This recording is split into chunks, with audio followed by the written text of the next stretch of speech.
بسم اللہ الرحمن الرحیم۔ لوگوں کے سامنے ہاتھ پھیلانا چھوڑ دو۔ جو انسان نماز عصر کے بعد یہ آیت 7 بار پڑھتا ہے اس کا گھر دولت سے بھر جاتا ہے۔ محترم ناظرین، انسان کی زندگی میں سب سے تکلیف دہ لمحہ وہ ہوتا ہے جب وہ مجبوری کے عالم میں لوگوں کے سامنے ہاتھ پھیلانے پر مجبور ہو جائے۔ عزت نفس، خودداری اور وقار جو اللہ تعالیٰ نے انسان کو عطا کیا ہے وہ آہستہ آہستہ ٹوٹنے لگتا ہے۔ ایسے میں دل سے ایک ہی صدا نکلتی ہے، یا اللہ مجھے لوگوں کا محتاج نہ بنا، مجھے صرف اپنا محتاج بنا دے۔ یہی وہ مقام ہے جہاں ایمان، یقین اور اللہ کے کلام کی طاقت انسان کی زندگی کا رخ بدل دیتی ہے۔ ہمارا دین ہمیں یہ سکھاتا ہے کہ رزق کا دروازہ کسی انسان کے ہاتھ میں نہیں بلکہ صرف اور صرف اللہ رب العزت کے اختیار میں ہے، جو ذات پرندوں کو فضا میں رزق دیتی ہے، مچھلیوں کو سمندر کی گہرائی میں پالتی ہے اور چونٹیوں کو پوری رات میں بھی دانا پہنچاتی ہے۔ وہی ذات انسان کے لیے بھی رزق کے اسباب پیدا فرماتی ہے، مگر مسئلہ یہ ہے کہ ہم اسباب پر تو یقین رکھتے ہیں، مسبب الاسباب پر ہمارا یقین کمزور ہو جاتا ہے۔ آج کے دور میں بے شمار لوگ مالی پریشانی، قرض، تنگ دستی اور رزق کی کمی کا شکار ہے۔ دن رات محنت کے باوجود برکت نہیں آتی، آمدنی آتی ہے مگر ٹھہرتی نہیں، گھر میں سکون نہیں اور دل ہر وقت ایک انجانی بے چینی میں مبتلا رہتا ہے۔ ایسے حالات میں بعض لوگ ناجائز راستوں کی طرف مائل ہو جاتے ہیں۔ کچھ لوگ لوگوں کے سامنے ہاتھ پھیلاتے ہیں اور کچھ مایوسی کے اندھیروں میں گم ہو جاتے ہیں، لیکن قرآن ہمیں مایوسی نہیں، امید سکھاتا ہے۔ قرآن ہمیں در در کی ٹھوکریں کھانے کی بجائے اللہ کے در پر جھکانا سکھاتا ہے۔ یہی وجہ ہے کہ نماز عصر کے بعد پڑھی جانے والی ایک خاص آیت کی فضیلت بیان کی جاتی ہے، جس کے بارے میں کہا جاتا ہے کہ جو انسان اسے 7 مرتبہ یقین کامل کے ساتھ پڑھتا ہے، اللہ تعالیٰ اس کے گھر کو دولت، برکت اور آسانی سے بھر دیتا ہے اور اسے لوگوں کے سامنے ہاتھ پھیلانے سے بے نیاز کر دیتا ہے۔ یہ کوئی جادو نہیں، کوئی ٹوٹکا نہیں، بلکہ اللہ کے کلام پر یقین کا عملی مظاہرہ ہے۔ نماز عصر کا وقت خود اپنی ایک خاص روحانی تاثیر رکھتا ہے۔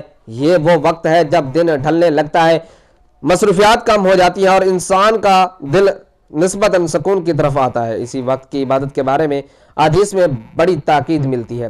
عصر کی نماز کو نماز الوسط کہا گیا اور اس کی حفاظت کو ایمان کی علامت قرار دیا گیا۔ جب ایک مومن عصر کی نماز ادا کر کے اللہ کے حضور بیٹھتا ہے اور اس کے بعد قرآن کی ایک آیت کو 7 بار دل کی گہرائی سے پڑھتا ہے تو وہ دراصل اپنے رب سے یہ اعلان کر رہا ہوتا ہے کہ یا اللہ، میں نے دنیا کے دروازے بند کر دیے، اب صرف تیرے دروازے پر آیا ہوں۔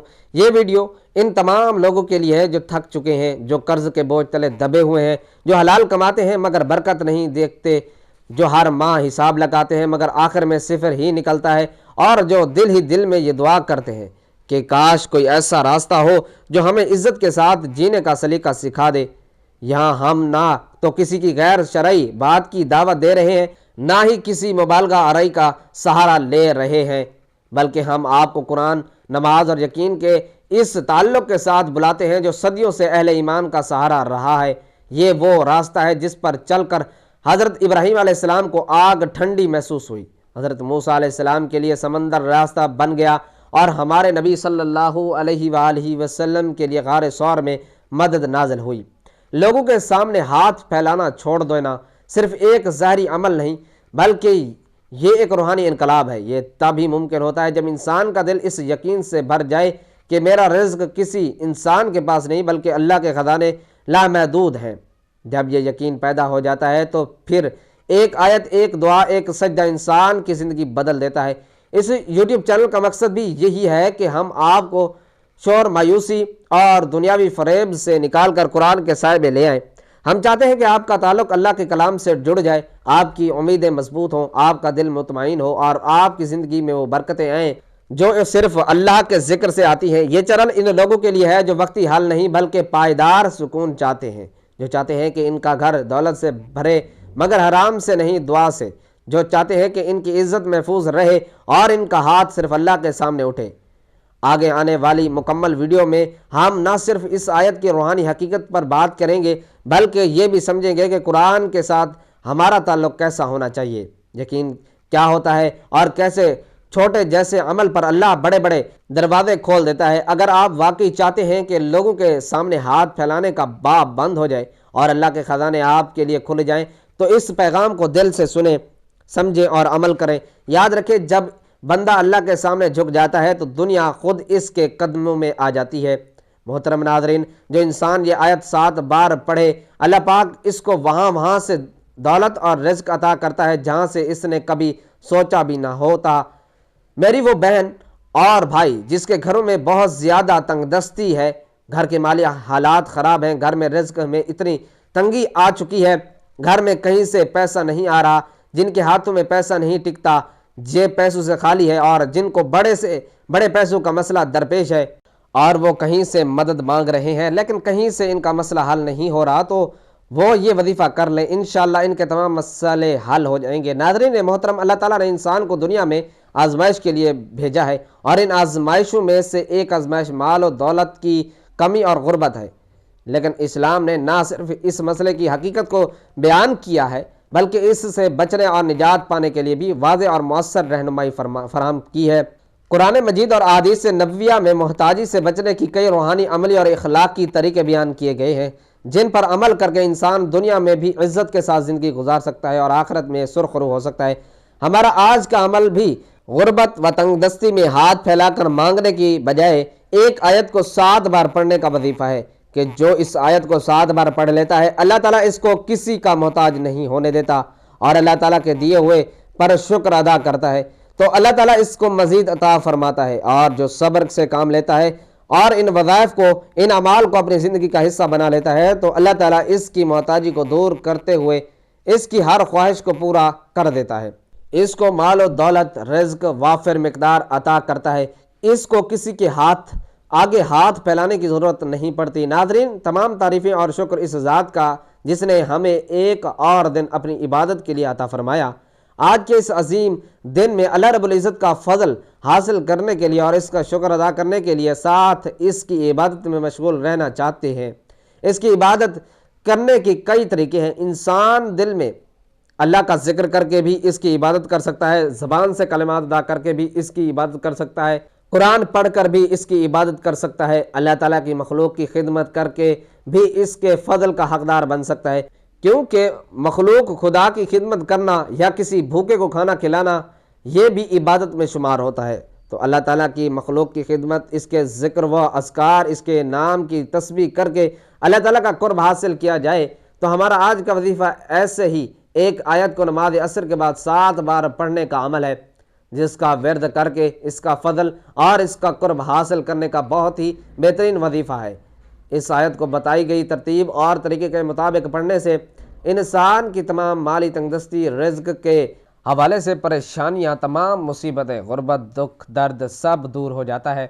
ناظرین، انسان پر جو مصیبت آتی ہے، چاہے بیماری کی صورت میں ہو یا غربت کی شکل میں، چاہے کاروباری پریشانی ہو یا خاندانی لڑائی، بڑوں کا دکھ اور صدمہ ہو، کسی قسم کی مصیبت اس کے گناہوں کی وجہ سے آتی ہے۔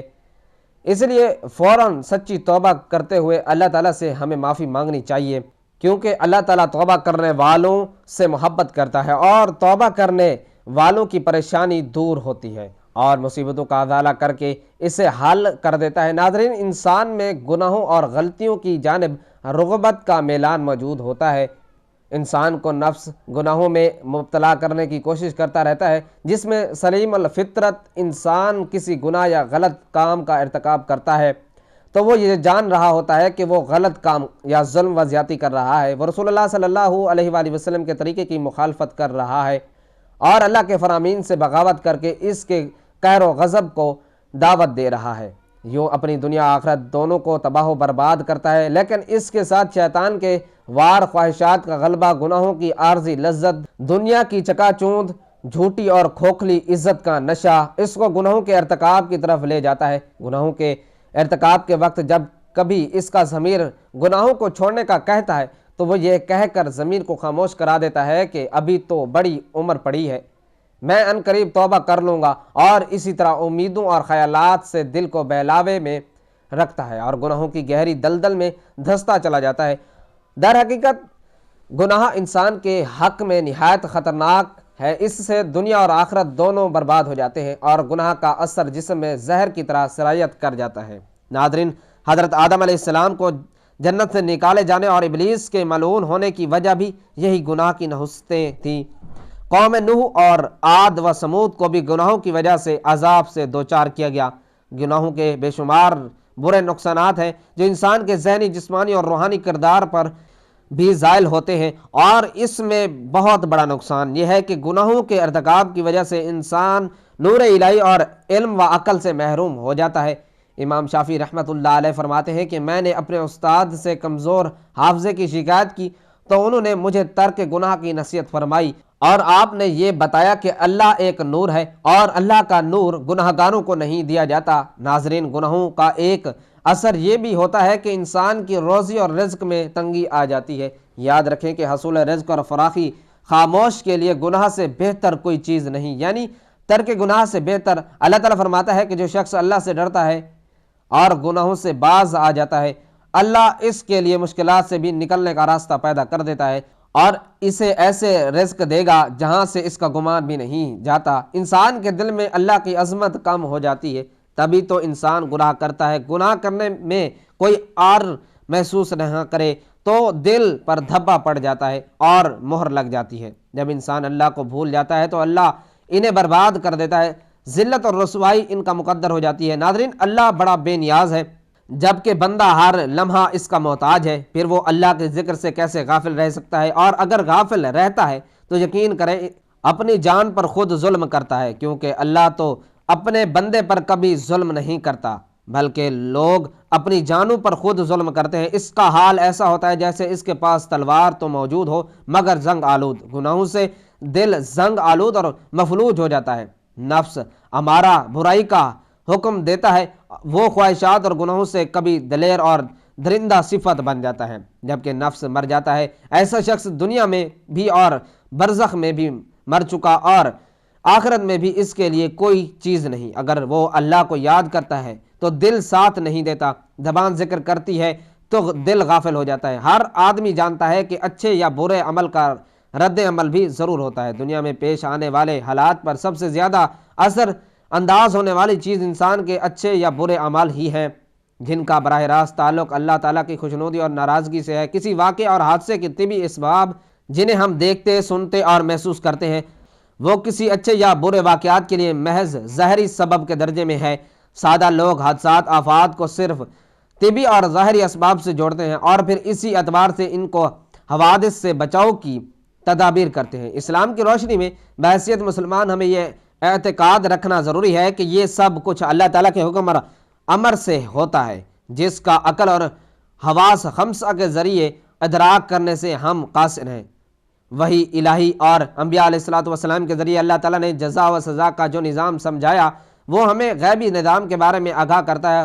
وہ یہ کہ کسی بھی واقعے اور حادثے کا اصل اور حقیقی سبب اللہ تعالیٰ کی رضا مندی یا ناراضگی ہے۔ اللہ تعالیٰ نے حالات کو اچھے یا برے انسانی عمل سے جوڑ اور وابستہ فرمایا، چونکہ نیک اور برے اعمال کی نوعیت کے اعتبار سے احوال مرتب ہوتے ہیں۔ صحت و مرض، نفع و نقصان، کامیابی اور ناکامی، خوشی اور غمی، بارش، خشک سالی، مہنگائی، امراض، زلزلہ، طوفان، سیلاب وغیرہ۔ ناظرین، یہ سب ہماری بدعمالی کا ہی نتیجہ ہوتے ہیں۔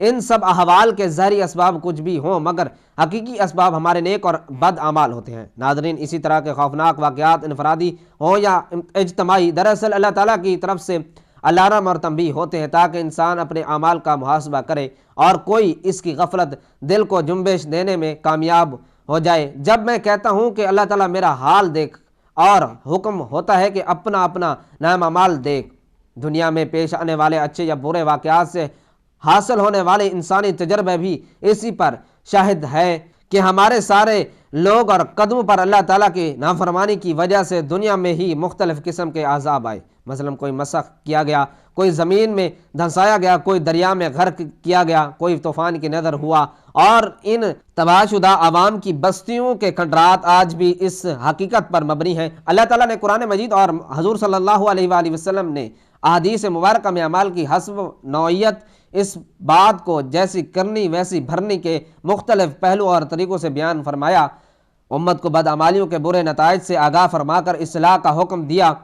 چنانچہ کچھ غلطیاں ہوتی ہیں جو رزق کم کرنے کا سبب بنتی ہیں اور ان مشکلات کا شکار رہتے ہیں، تو آج ہم آپ کو ایسی چیزوں کے بارے میں بتانے والے ہیں کہ وہ کون سی عام غلطیاں ہیں جو ہمارے رزق میں مشکلات پیدا کرتی ہیں، اور اللہ تعالی ہمارا رزق تنگ کر دیتا ہے۔ آپ کو حدیث مبارکہ کی روشنی میں بتائیں گے کہ کس وجہ سے اللہ تعالیٰ انسان کا رزق کم کر دیتا ہے۔ اس کے بعد کچھ کام ضروری کرنے ہوں گے جو آپ کے لیے آسانیاں پیدا کریں گے۔ جتنے چاہیں کر سکتے ہیں، اللہ تعالیٰ کا نام لیں، اللہ تعالیٰ سے مانگتے رہیں تو بے شمار نعمت اللہ پاک آپ کو عطا فرما دے گا۔ سب سے پہلے عمل یہ کہ جوتے پہن کر یا کھڑے ہو کر یا ننگے سر کھانا کھانا رزق میں کمی کا باعث بنتا ہے۔ ناظرین، بہت سے لوگ جوتے پہن کر کھانا کھا رہے ہوتے ہیں یا جلدی میں کھڑے ہو کر کھانا کھا رہے ہوتے ہیں۔ ہم بہت سی ایسی خواتین کو بھی دیکھتے ہیں جو ننگے سر بھی کھانا کھا رہی ہوتی ہیں۔ مثلا ہمارے گھروں کی عورتیں بھی ننگے سر کھانا کھا رہی ہوتی ہیں اور کھانا دے بھی رہی ہوتی ہیں، جس کی وجہ سے ہمارے گھروں کا رزق تنگ کر دیا جاتا ہے۔ ناظرین، دوسری وجہ یہ ہے کہ بیت الخلاء میں ننگے سر جانا بھی ہمارے رزق میں کمی کا باعث بنتا ہے۔ عام طور پر دیکھا جاتا ہے کہ جب خواتین بیت الخلاء جاتی ہیں تو ان کا سر ننگا ہوتا ہے، یہی ننگا سر ان کے رزق میں تنگی کا سبب بنتا ہے۔ اس بات سے خواتین کو گریز کرنا چاہیے کیونکہ اس سے رزق میں تنگی پیدا ہو جاتی ہے۔ ایک زمانہ تھا جب مہمانوں کو رحمت سمجھا جاتا تھا، مگر آج کل کے دور میں مہمانوں کو زحمت سمجھا جاتا ہے۔ یہ عادت، یہ سوچ، یہ خصلت بھی گھروں میں، معاشرے میں رزق کی تنگی کا باعث بن رہی ہے، بلکہ بن چکی ہے۔ تو ہمیں چاہیے کہ مہمان کو رحمت سمجھے کیونکہ مہمان اللہ پاک کی طرف سے رحمت لے کر آتا ہے۔ ناظرین، یہ کچھ ضروری باتیں تھیں جو میں نے آپ سے عرض کی ہیں، آپ انہیں سمجھیں اور ان پر عمل کریں۔ محترم ناظرین، آج کا وظیفہ پیارے کلام پاک سے ایک ایسی آیت کے پڑھنے کا وظیفہ ہے جو اس آیت کو نماز عصر کے بعد صرف 7 بار پڑھ لیتا ہے تو اس کے جتنے بھی مسائل ہیں، بڑی سے بڑی مشکل ہو، بڑی سے بڑی پریشانی ہو، آپ کی کوئی بھی حاجت ہو یا مراد ہو، اس آیت کا وظیفہ پڑھ کر اللہ تعالیٰ سے جو بھی مانگے گے انشاءاللہ تعالی وہ آپ کو عطا کرے گا۔ آپ کو کسی سے مانگنے کی ضرورت نہیں پڑے گی، آپ کو کسی کے آگے ہاتھ پھیلانے نہیں پڑیں گے۔ ناظرین، اب ہم جان لیتے ہیں کہ آپ نے کیا وظیفہ پڑھنا ہے، کیسے پڑھنا ہے۔ ناظرین، عصر کی نماز کے بعد باوضو مصلی پر بیٹھ کر آپ نے سب سے پہلے نبی کریم صلی اللہ علیہ وآلہ وسلم کی ذات مبارکہ پر درود پاک پڑھنا ہے۔ درود پاک آپ چاہیں تو مختصر والا یعنی صلی اللہ علیہ وآلہ وسلم پڑھ لیں یا صلی اللہ علیہ محمد پڑھ لیں، لیکن یاد رکھیں کہ اگر آپ درود ابراہیمی پڑھتے ہیں تو یہ زیادہ فضیلت اور افضل ہے۔ درود پاک پڑھنے کے بعد آپ نے سب سے پہلے اپنے خاص مقصد کی نیت کرنی ہے، اور جب آپ نیت کر لیں تو فوری طور پر آپ نے اعوذ باللہ من الشیطان الرجیم اور بسم اللہ الرحمن الرحیم پڑھ کر وظیفے کا آغاز کرنا ہے۔ سب سے پہلے آپ نے درود پاک پڑھنا ہے۔ ایک بار ثواب کی نیت سے میرے ساتھ بھی درود پڑھ لیں۔ اللہم صلی علی محمد وعلی آل محمد کما صلیت علی ابراہیم وعلی آل ابراہیم انک حمید مجید۔ اللہم بارک علی محمد وعلی آل محمد کما بارکت علی ابراہیم وعلی آل ابراہیم انک حمید مجید۔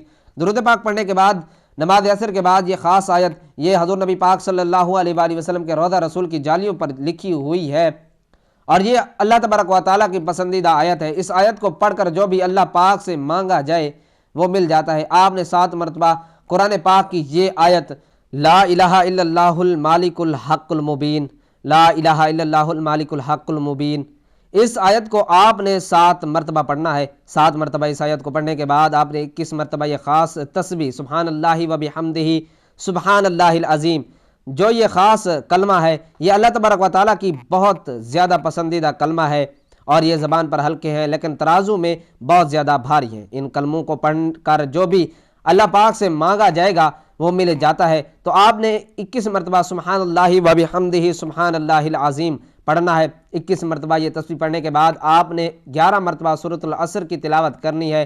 بسم اللہ الرحمن الرحیم والعصر ان الانسان لفی خسر الا الذین آمنوا وعملوا الصالحات وتواصوا بالحق وتواصوا بالصبر، اور اس کے بعد آپ نے آخر میں پھر درود پاک پڑھنا ہے جو شروع میں پڑھا تھا۔ اگر یہ عمل آپ نے نماز عصر کے بعد کر لیا تو یقین کیجئے جو بھی بڑے سے بڑے مالی مسئلے ہوں گے وہ حل ہو جائیں گا۔